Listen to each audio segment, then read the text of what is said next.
So let's go ahead. We're going to jump in. If you at home need a book, feel free to let me know, and I'll make sure you get one. Biofields, we'll have one probably sent over to you guys. I think you're in Summerfield. Mail it to you. Dawson and Brent, I'll bring one home. Buckwalters, I'll get you guys one, so that you guys will have it there. But for this week, you're just going to have to kind of coast with this. How many folks in the class have read the book? How many people have read J Curve? Okay, got a couple. I'm going to be leaning heavily on the two of you for today's discussion then, and we'll go from there. So go ahead and open to chapter 1. I'll never do this again. I will never do this again. Essentially what happens here, Paul Miller has a daughter who is severely handicapped. She has a number of disabilities that have been trying, challenging for their family throughout her growing up. Her name is Kim. And Paul had a speaking trip down in Florida. Decided I'm going to fly down to Florida, but I'm going to take my daughter along with me to give my wife, Jill, a break. Now, Kim, her disabilities are significant, such that when she wants to speak, she has to type what she wants to say into her speech computer, and then the computer will speak out the words for her. So she's fairly disabled.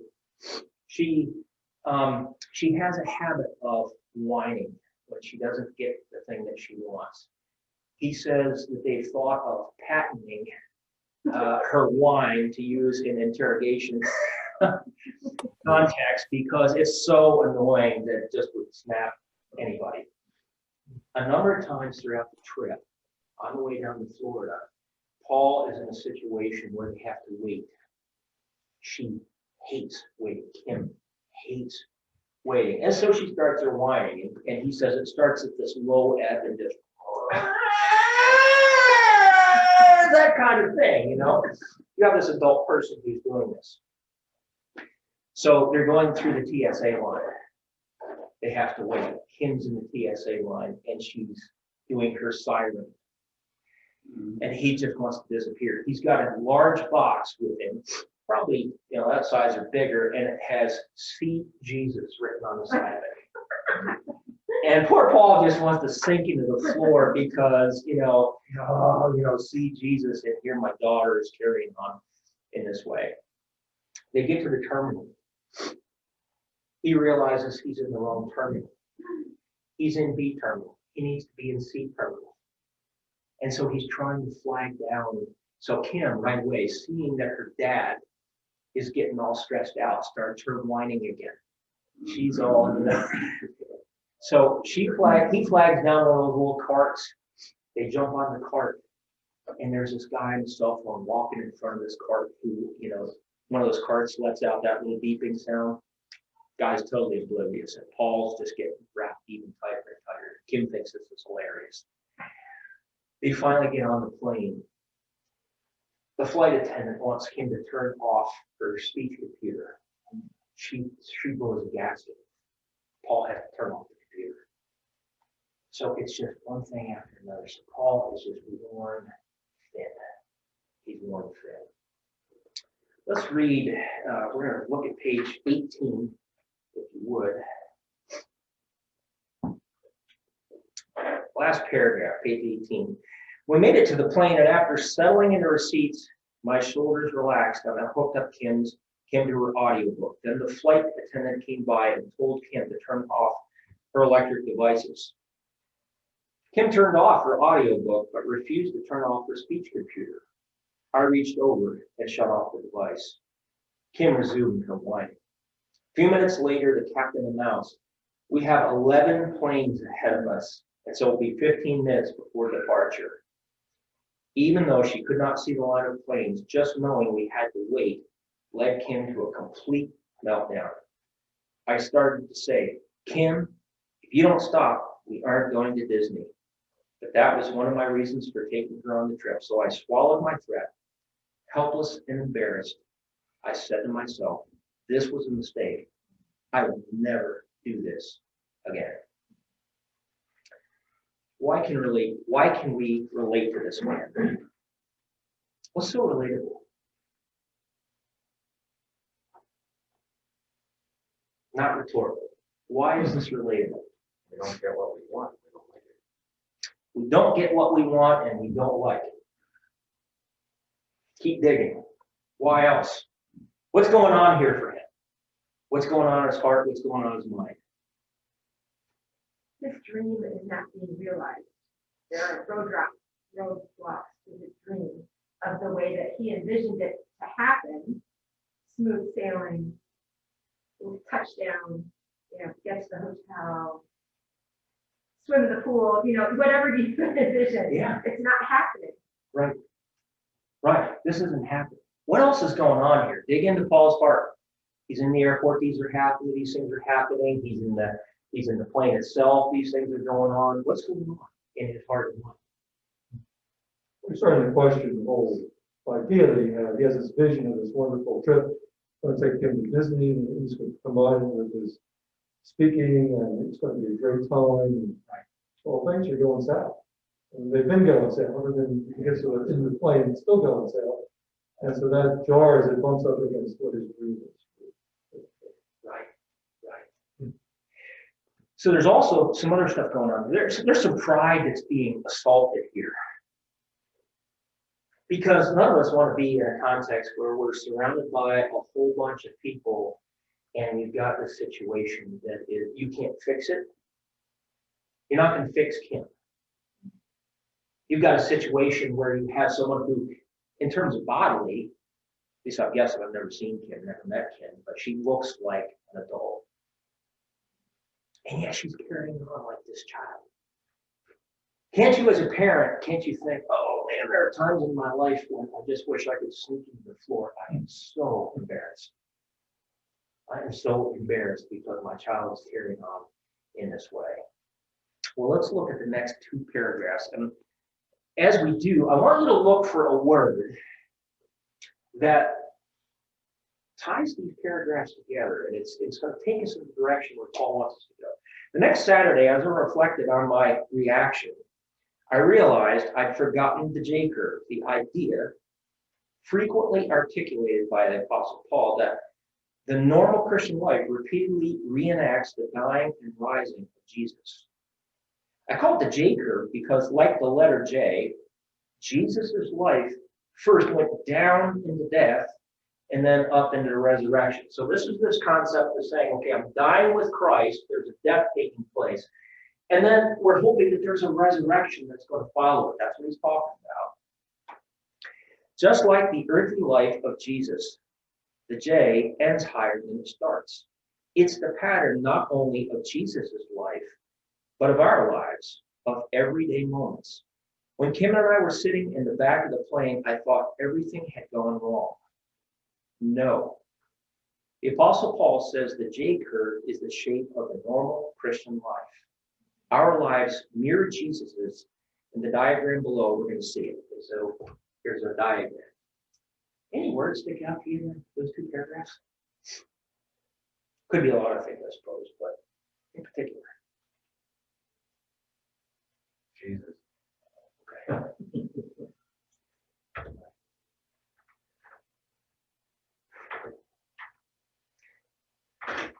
Who strike you in those paragraphs that try to tie them together? I'm thinking about reenacting. Okay, good.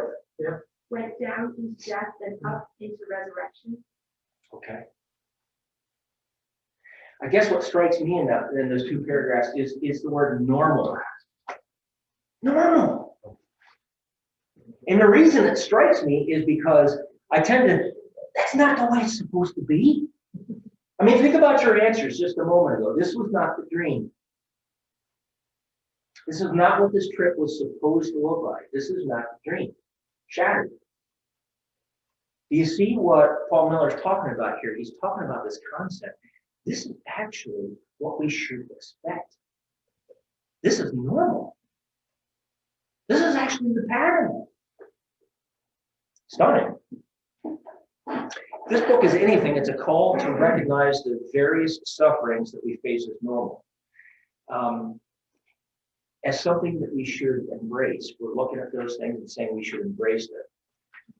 There are many reasons that we battle in our hearts and minds to reject that concept. And a few of them, what are some of those? Why do we want to reject the concept of suffering being the normal, being the thing we're actually called into? Why do we reject that in our hearts and minds? Suffering is unpleasant. But why else? Go beyond that. Go beyond that. It's not just that suffering is unpleasant. Why do we out of hand reject that concept? Well, the way you're framing it is, I mean, we can look at the world and see something as wrong. Yeah. But to say we're called into something, Yeah. that's a whole other level of acceptance of something about the world, which we don't want to accept because we do all we can to eliminate something. Absolutely. Absolutely. Why else? I'm asking you guys to dig here. We're not going to just the easy answers. I'm asking you to dig. Why do we reject this? I know God designed it. Okay, right? You're thinking back to Genesis and you're thinking he's creating, it's beautiful, it's lovely, it's good. I'm thinking that's what you mean. Yeah. Okay. Yeah.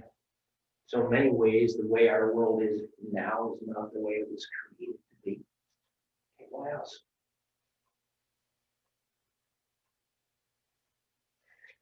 How about the messaging? Think about our culture. What does our culture scream at us? All you gotta do is watch a little television. And the ad comes on. It's a Mercedes-Benz. And it's that concept of the best or nothing. I think, isn't that their moniker? The best or nothing. And you get this idea that you deserve to drive the Lexus. You should have the bigger house. You should have the faster car. You should be healthy. I mean, every advertisement that's on is all about health products. Now, we battle with suffering. We want, our culture is constantly giving us that message. Question, our Christian subculture, does it speak a message that's much different from our culture? Just weigh in on that, you guys. Do you think our Christian culture is much different than the culture around us in terms of that concept? Why are you shaking your head, right? I think it's a very common theme, especially among Christians, that if you're suffering, something's wrong. You shouldn't suffer as a Christian. Yeah. Yeah. You're not living the victorious Christian life. Oh. Okay, that goes way back. I know. Yeah, right? We're not looking to be living the victorious Christian life. There must be, in fact, in some cultures, even in some Christian cultures, there are places if you have a medical deformity of some kind or some kind, you must have sinned. You can think of even the Jews among whom Jesus ministered. Who sinned, this man or his parents, that he was born this way? Connect suffering with something that you must have done wrong. You must not be a godly person because you're suffering. Still a really popular theme. There's nothing new under the sun. One other way to we look at it sometimes is, remember, young mother brought her child in to see me as a patient, and the child had tearing, chronic tearing. I won't go into the details of that, but basically what she said was, my church told me that it's not healed because I don't have enough. Oh. And we had a conversation about that, but that's a very powerful thing to tell somebody, well, your child's not getting better because you lack faith. Yeah. I mean, how destructive is that? Essentially becomes a weapon Yeah, exactly. at that point. Not intentionally, and I don't think people mean it intentionally. But there's a lot, point is, there's a lot of messaging both in our culture and in our Christian subculture that gives us a message that's quite different than what we're about to study here. This concept of saying, I'm going to embrace this dying. Paul Miller, I'm going to embrace this dying. I'm going to wrap it up and say I'm going to own this. Page 20, Paul Miller describes three elements that all J curves possess. You'll see them there bulleted 1, 2, and 3 at the top. First is enter some kind of suffering in which evil is weakened or killed. That was a little difficult for me to grab a hold of. Think here what he's talking about. He's talking about this idea of evil being weakened or killed. He's talking about the concept of evil in us. There's something in us that's not righteous. It's being put to death. There's Paul Miller. He's at the airport. And what's he want? Well, he wants to look like an upstanding Christian who's kind of got things together, but his life is falling apart. He wants to look okay when he's in the airport. He's on his way to a speaking engagement where he's going to be speaking in front of a large group of people.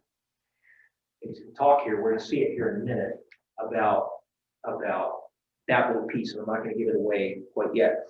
Weaken the flesh and form us into the image of Christ. We think of John the Baptist maybe.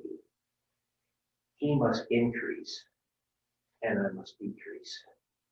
It's that concept. And then finally, lead to real-time, present resurrection. So it's interesting. We all are on the process to a great resurrection at the consummation of the kingdom. Our bodies are actually going to be resurrected and made completely new. That's not what he's talking about here. That's always in view.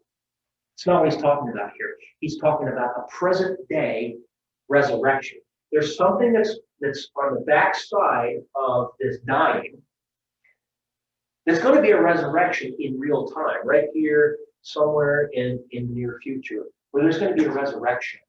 And that's what we're looking for. When we're dying in the present moment, what's the resurrection that comes on the backside of it?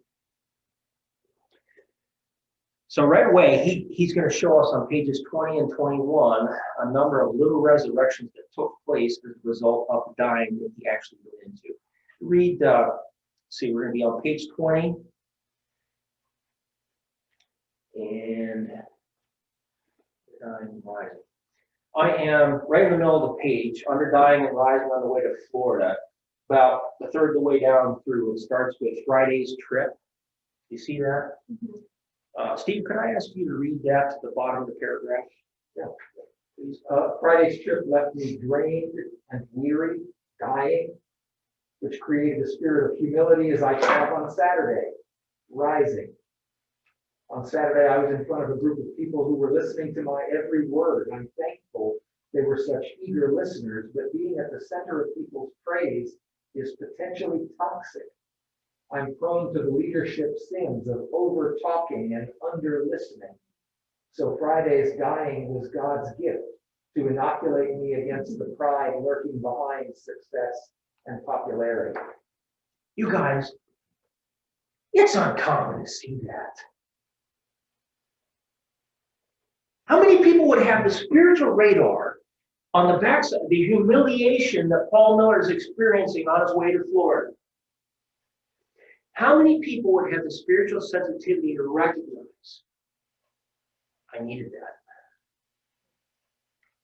I'm going to be standing in front of a large group of people talking about See Jesus, a ministry that I founded and began, and so on and so forth. He's talking about leadership sins.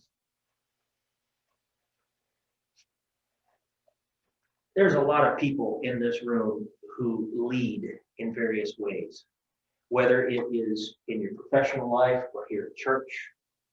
A lot of leaders in this. In fact, there's a room full of leaders in here. We speak this language. You know what this is like. And yet, Paul Miller's saying, man, I know I'm stepping into a context where I'm going to be prone, my heart, my sinful heart, is going to be prone to pride. Talking about my ministry. Ministry success is fatal. Can be. The humiliation that I suffered was the thing I needed to embrace and step into so that I can actually be spiritually fit to stand up and teach. How many of us, when you step into a situation where you need to lead spiritually, you've stepped in absolute weakness? I know I have, hundreds of times. Stepped into a situation where I'm thinking, Lord, if you don't show up today, I got nothing for these people. Nothing. And it tends to be so frequently that those are the times when the Lord shows up in power and something really good happens. And all you can do in that situation is say, well, I know it wasn't me because I stepped into that opportunity in absolute weakness. God had me exactly where he wanted me to be. Beautiful, beautiful thing. And he's recognizing it here. I'm thinking of 2 Corinthians chapter 12, where Paul says, my grace is sufficient for you, for my power is made perfect in your weakness. And later on in the passage, he says, that is why, for Christ's sake, I delight in weaknesses, in insults, and hardships, and persecutions, and difficulties. For when I am weak, then I am strong. You hear what he says, I delight in weaknesses. The Apostle Paul is saying, this portion of reenacting Jesus' life is something that I want to embrace because I precisely know that when I'm doing that, then I'm leaving room for Christ to show up in a way that it's just going to be stunning. That's pretty awesome. Well, so far, Paul Miller has been relating the importance of this J-curve principle in the context of his own personal life, but he's going to fly a little bit higher and show us why this J-curve is not just important in our personal lives, it's important in our culture. So I'm going to invite us over to page 21. There he describes the central moral vision of our age, an age he calls fealism. So page 21. For those of you who've read this, I'm going to take the time to read it right now. Heidi, Larry, can you guys give us some feedback? What is fealism? You're about 3/4 of the way down the page, you'll see the word fealism, second to last paragraph there. What's fealism? You have to remember, Larry? Well, we have a culture that's based on it's very self-oriented. It's all about me and my feelings and how I'm doing. And it's really right in the culture. It's very deep in the culture. You say it's deep in advertising. I remember something that I would probably usually explain it from my perspective as an eye doctor. People would come in and say, I feel like my vision's not as good as it used to be. Mm-hmm. Well, what does it look like or feel like? What does that feel like that your vision's blurry? Yeah. You know, I think people used to say, I think my vision's worse. Now, the vocabulary of how we talk reflects how we think about us and ourselves. And I think that's all of it. Yeah. You know what, my perspective is a little bit different because when we started the J-curve, United with Christ, Unit 1, I think this text is a precursor to this curriculum. I could be wrong, but I think this is the chicken and this is the So does egg. that mean you never encountered this? Yes, right. We haven't encountered it in. Gotcha. That makes sense. Yeah, so I think what he's talking about here is we function very much in our culture based on how we feel. Feelings drive a lot of things. And a lot of people actually are, in our current culture today, they're basing what they believe, their truth statement, on how something makes them feel. Does it make me feel good? There's a lot that drives that, right? There's a lot that's going on there. Why is that dangerous? Why is it dangerous? I don't feel like I'm in love with it anymore. Oh, So man. Because of that, the divorce rate, it's not, that's the idea is feeling, not what I know or what the covenant that I've made. It's what I feel like today. There is no foundation.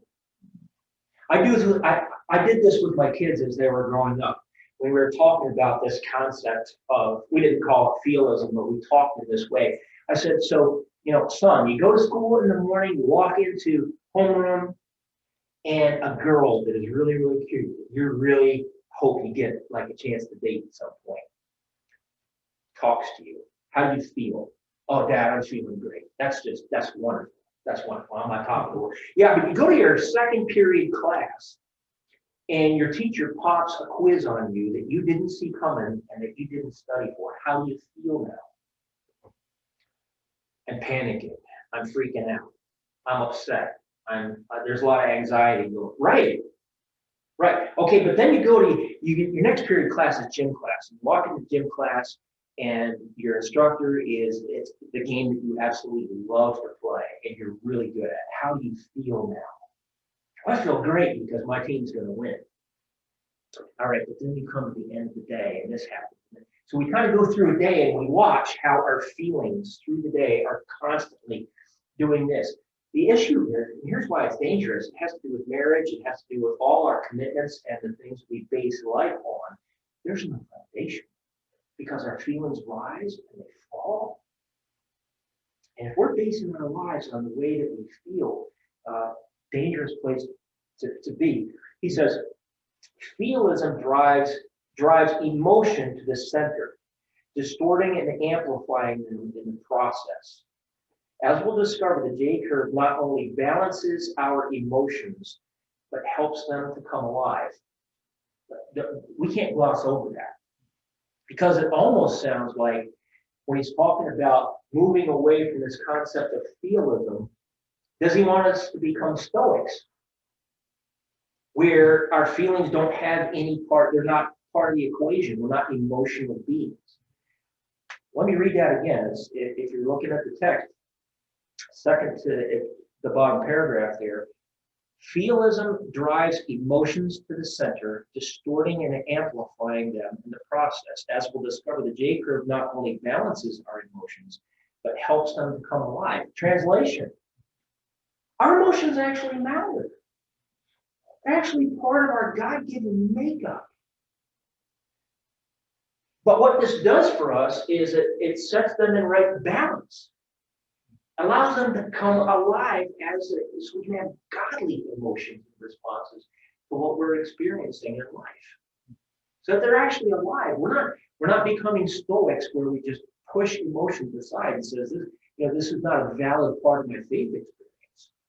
He's actually talking about this dying, creating a context where our emotions can actually be what they're intended to be. God. Can I say on that? Please, Steve. It seems to me that the image that you used about a foundation is pretty important here, right? I mean, the foundation for the house is, of course, that's where you dig down and you find a place where it's solid and it's unmoving, right? If you don't have a foundation, that means that everywhere you step, you go up and down without any control. A foundation doesn't mean you don't go up and down. It means that there's something solid that allows you to go up and down in just the way that you want to, rather than in some sort of unpredictable, sort of fashion, right? That's why I like that. Yeah. And Matt, Yeah. my dad used to say, your feelings will betray you. And I said it very, very neatly, when it comes down to the difficult times of marriage, you can't act on your feelings alone. And so I shared that with my students at school. Your feelings will betray you. And then the senior class went off into college, and one of the students came back and said, "Mr. Mounts, thank you for sharing that with me. Like when the rubber hit the road in college, I understood that I couldn't just follow my feelings. I had to go on that foundation of what I knew was true. Otherwise, things would have just totally fallen apart." So, thanks, Mr. Mounts. Very nice. Feelings is the worst song ever written.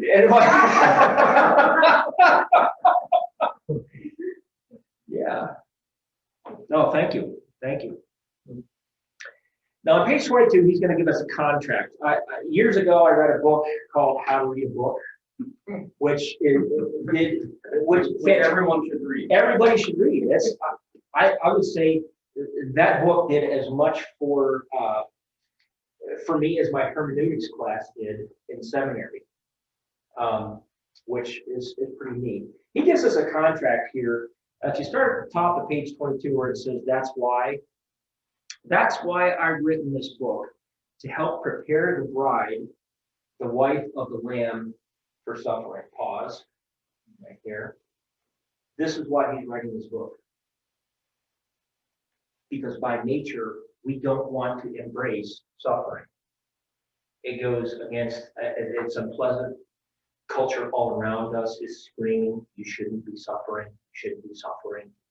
If you're suffering, there's something wrong, fix it.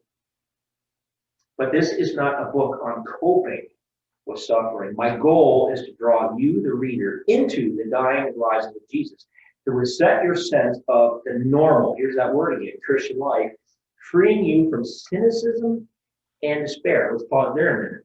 Remember, he just said on the page previous that emotions actually come alive. Okay, so think about cynicism, despair. Are they godly emotions? Godly responses to what we're experiencing? No. What it is? Hope, faith, joy, peace. All those things that come along with actually embracing these kind of things. You can go through deep valleys. You can actually have peace. So we're getting away from cynicism and despair. Inhabiting the J curve promises to transform your entire vision of how you engage life, freeing you from the world of resentment, touchiness, and just plain old grumpiness, inviting you into Jesus' world, a world rich with joy, hope, and love. Again, a concept that these things are coming alive in us. So there's that, essentially, Paul Miller is saying, if you invest the time into this book, this is what I hope you're going to walk away with. It's important to understand what an author is contracting with you to accomplish as you spend time in what he's written. I would say it's a lofty goal, isn't it?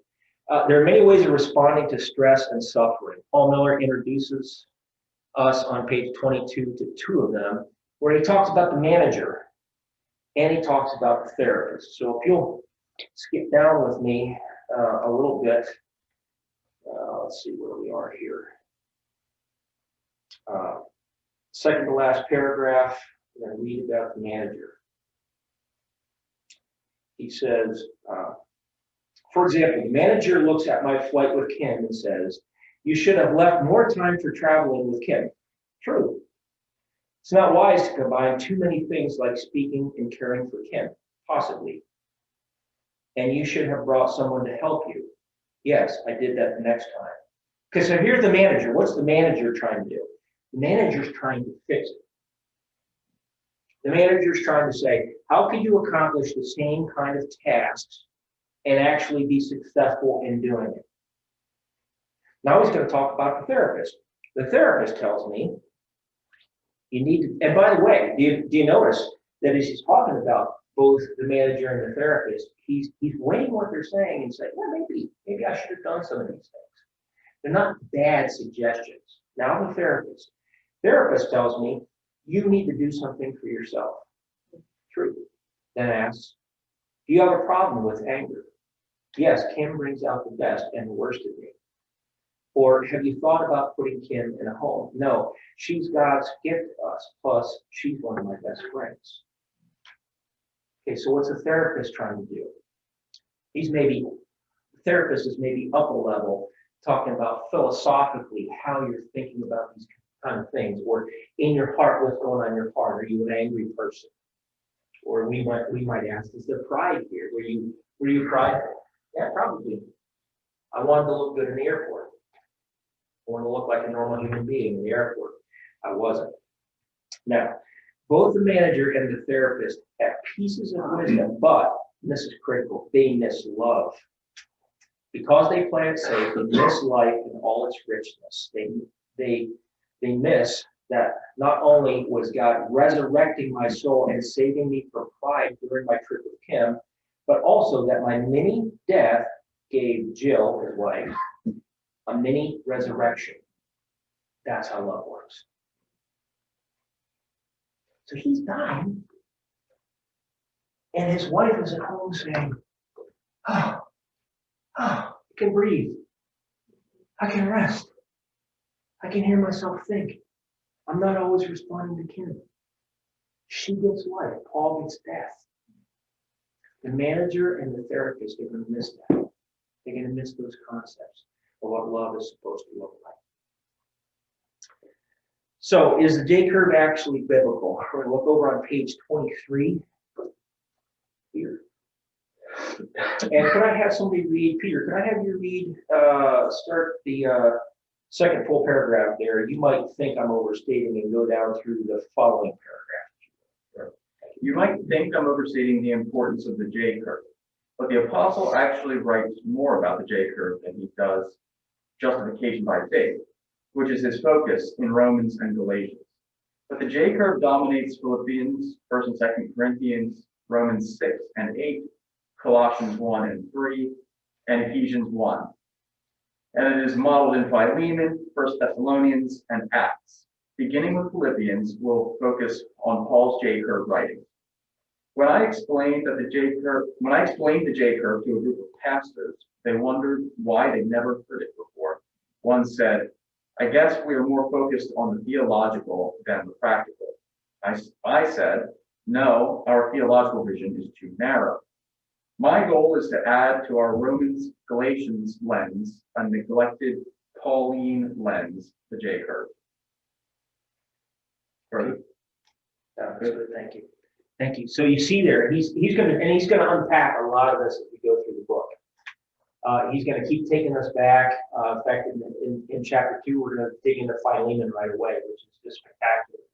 I'm going to try to do that. First of all, we're going to outline the book. What I want you to do, if you would please, is turn back to the table of contents while I read through this section so that you can see it. One of the things that Adler, what's his first name? Mortimer, not a name we hear often. Mortimer Adler, one of the things he talks about is actually slowing down long enough to digest the table of contents so we can fly high over the book and understand where the author is going as we go. So go ahead and turn back to the table of contents, and I'm going to read through the various areas. You'll see that there are 5 parts to the book. Part 1, discovering the J curve, introduces the J curve and explores the relationship between the J curve and 3 great truths of the Reformation: the flesh, justification by faith, and union with Christ. The lack of integration of the J curve with these truths has led to theological imbalance and thus weakness in how we do life. So that's part 1. Part 2, dying with Jesus, is where we begin to follow the path of the J curve down into death and then up into resurrection. Part 2 gives an overview of 3 types of J curves, then takes a deeper look at the repentance J curve, where we put to death our sins, and the suffering J curve, where outside suffering leads us into dying with Jesus. So one of the things that we're going to see as we go throughout the book is that Paul Miller actually describes a number of different kinds of J curves, things that are producing suffering in a particular way, and they're going to look a little bit differently. So we'll see that as we go through. Part 3, the descent of love explores the love J curve, where love leads to suffering, by looking at Jesus' descent of love. We examine the DNA of love, humility, and incarnation. By DNA, I mean a deep structure that permeates the whole. We also look at the danger of getting stuck in dying and making an idol out of humility. Interesting. Think about that. We can actually become prideful because of our suffering. He's going to address that. Very insightful.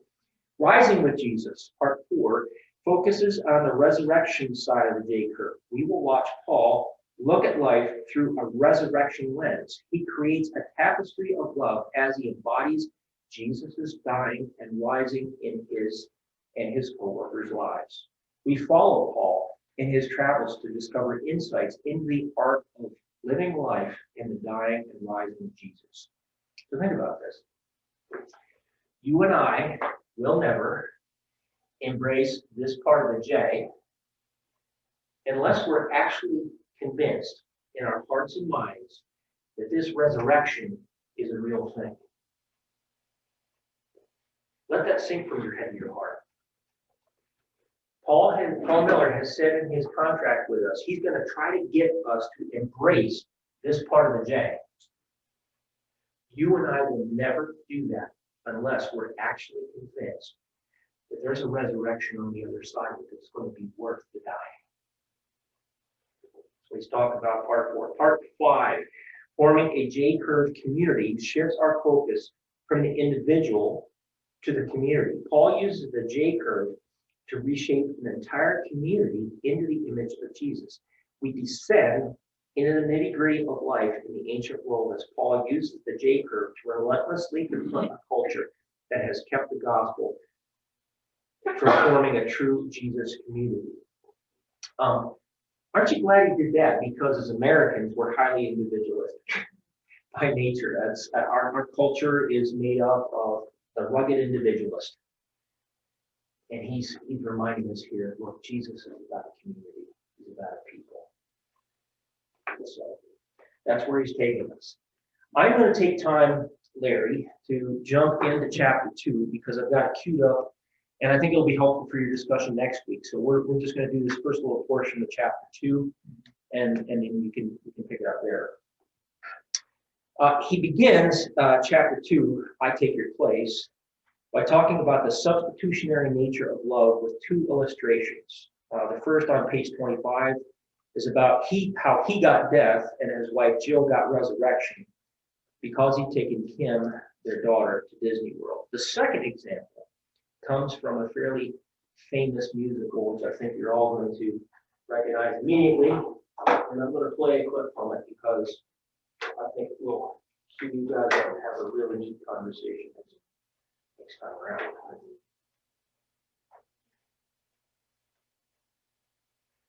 So this actually works. It did.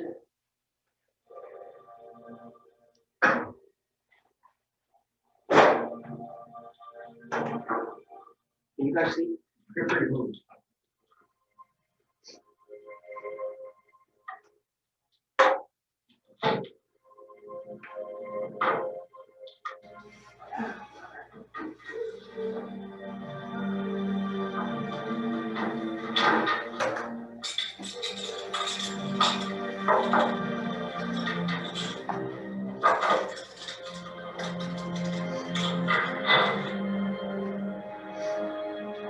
Is anybody there?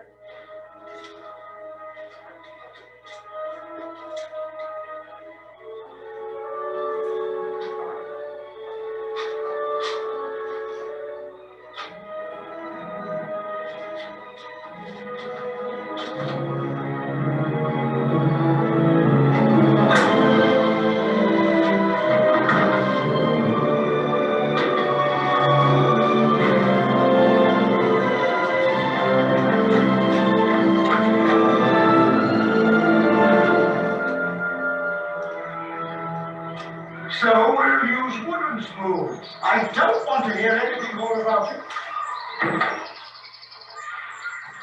I'm sorry to disturb you, Caught him. but I had my eye on this man. God. I'm very angry with you, Jean Valjean. What happened to your eye, Monseigneur? Did he tell you he was our guest last night? Oh, yes. After we searched his knapsack and found all this silver, he claimed that you gave it to him. Yes. Of course I gave him the silverware. But why didn't you take the candlesticks? That was very foolish. Madame Giraud, fetch the silver candlesticks. They're worth at least 2,000 francs. Why did you leave them? Monsieur Valjean has to get going. He's lost a lot of time. Because you forget to take them. Are you saying he told us the truth? Of course. Thank you for bringing him back. I'm very relieved. Release him. You're really letting me go. Didn't you understand the mission? Madame Giraud, offer these men some wine. They must be thirsty.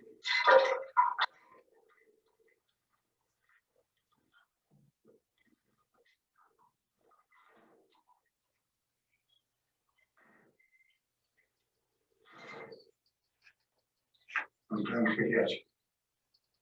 Don't ever forget. You've promised to become a new man. Promise. Why are you doing this? Jean Valjean, my brother, you no longer belong to evil. With this silver, I brought you soul. I ransomed you from fear and hatred. And now I give you back to God.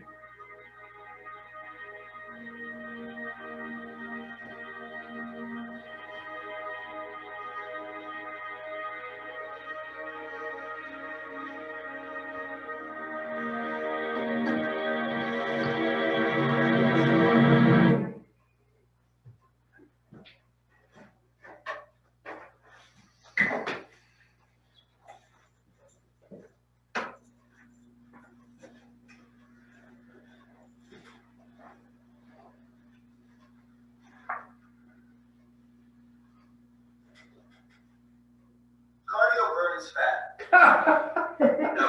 Awesome.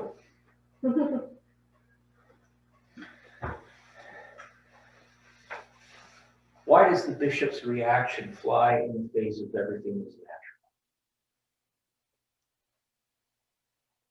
natural? Go ahead and state the obvious, guys. I know you know this. Been trying to synthesize my thoughts from the beginning. When you said that the culture projects on us this vision that we deserve the best, that kind of thing. Yeah, I totally agree. But I think that's because the culture is reflecting what's just in the natural human heart in the first place, which parallels, I think, of what John Calvin, the Calvin that came up with the 5 points of Calvinism. And I'm thinking of total depravity. Is it total depravity? Where we have this repulsion to that spiritual dying, in the same way that we have a repulsion to physical dying. No matter how much someone prepares themselves, for the execution chamber or something like that, preparing, when they get there, from all accounts that I know, they're still shaking. They're terrified. Similarly, as a kind of an image of dying, getting on a roller coaster before you get on as a kid, you have no idea. You think you're going to die, but by the time you get off, you're like, "Oh, that was great. That was the best thing ever." Why are we petrified of this dying? Physically, it's because we don't like actually know what's on the other side. Spiritually, I think we've all lived long enough that we have experienced that gift and have seen the other side is better than where we had been before. If we've been Christians for any time. So those are just a whole hodgepodge of thoughts kind of melded together there. I did also, looking at the J curve itself, I was picturing if you took a blue expo marker and put water across, allowing the J curve to dip into it, reminds me of baptism. And I think, yeah, exactly. So going down into the waters and coming out higher, like a form of dying. And then Paul also says, I think it's Paul that says, a kernel of grain or whatever will not come to life until it has died. And from a biological perspective, a dead seed won't actually grow, but what he's talking about is being buried and coming out. Again, as far more fruitful and abundant than before. So just a whole bunch of Excellent. Thank you. throwing it all at you at once. Thank you. Can I make a comment it's more related to your original question than that, but so maybe it takes issue just a little bit with what Peter said. I have a Korean colleague who always marvels that Americans are so outraged by suffering. So he says in Korea, it's not that we want to suffer, but you just sort of expect that that's what life is, right? That's just kind of what you're going to get. And so you're not shocked by it, it just sort of comes that way. So I do think in a certain sense, America, our culture here is set up towards success. We kind of expect that we ought to be able to do whatever we want to do and realize our dreams. And right, the American dream is always set before us and that sort of thing. And so in that sense, it may take the kind of ordinary self-centeredness that's within us the depravity or whatever it is, and it sort of, it does the worst possible thing with it. It says not only, not only are you depraved, not only do you naturally focus on yourself and your interests, but you also naturally assume that everything is going to go your way. And so the idea that things should not go your way, and that you should even embrace them not going your way, I think maybe is even more shocking to us here in America than it would be in other parts of the world. Paul There is Miller, a little downside to the Korean perspective in that it can lead to fatalism. You bet. So You bet. that's the other side of the coin without the rising. Mhm. And it's like, well, like, you know what, and then you die. I mean, it's just the way it is. Mhm. And I'm accepting that. And why are you getting so upset about suffering? Of course you're going to suffer. That's a downside of the other. Yeah. What's the bumper sticker that says, life hurts and then you die, or something like that? Something like that. Yeah. I think that's what it says. so there's a real ripping off the Band-Aid for us here, which is why I think Paul Miller's contract with us is a lofty one. This is no small thing he's talking about trying to accomplish for us. At the outset, I think it's really important to recognize that. Doug, please. It was interesting that he included Romans and Galatians, justified by faith, and then all the other books dealing with this death and resurrection. And yet Galatians 2:20, this is what you're talking about seems to be situational, but at the very part of the matter is that I've been crucified with Christ, and no longer I who live, but Christ lives in me. And the life I live now, I live in the flesh, I live by faith in the Son of God who loved me and gave himself for me. And if we're living by that constantly, we can deal with the situational things rather than, oh, well, here's a new situation. Now let me rewrite the J curve and get. But we really truly have to die. It's about being born again. And there's something I want to add to that, but I forget. But I'm surprised that that wasn't even brought up initially. Maybe it will be later because I don't know. So Galatians 2. There's a lot more of the book left. Yeah, I'm sure. Yeah. Thanks. Okay. Is it C.S. Lewis who said that the Christian says to God, "Thy will be done," but God says to the unbeliever, "Thy will be done," and our will is so much more not below, yes, not aiming high, as high as God's will is in the end for us. So. I was willing to say, and I'll finish,